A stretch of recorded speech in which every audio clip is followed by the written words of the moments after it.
ಮತ್ತು 786 ಬಗ್ಗೆ ತುಂಬ ನಾನು ಸಕ್ಸಸ್ ಸ್ಟೋರಿ ಶೇರ್ ಮಾಡಿದ್ದೆ.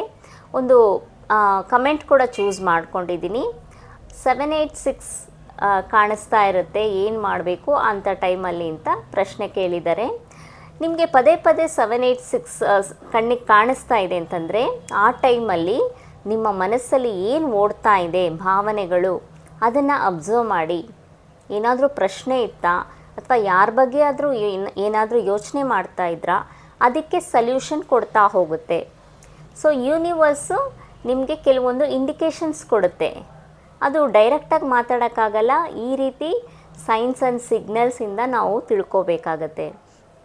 ಸೊ ನೆಕ್ಸ್ಟ್ ಯಾವಾಗ ನಿಮಗೆ 786 ಕಾಣುತ್ತೆ ಆಗ ನಿಮ್ಮ ಆ ಥಾಟ್ಸನ್ನು ಅಬ್ಸರ್ವ್ ಮಾಡಿ.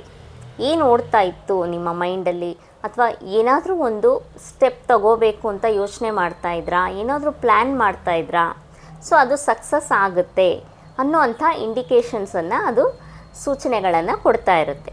ಸೊ ಅದರಿಂದ ನೆಕ್ಸ್ಟ್ ಏನೇ ನಿಮ್ಮ ವಿಷಸ್ ಇದ್ದರೂ ಆ ಟೈಮಲ್ಲಿ ನಿಮಗೆ 786 ಕಾಣಿಸ್ದಾಗ ಸೊ ನಿಮಗೆಲ್ಲ ಒಳ್ಳೆಯದೇ ಆಗುತ್ತೆ ಅಂತ ಸೂಚನೆ ಆಗಿರುತ್ತೆ ಅದು.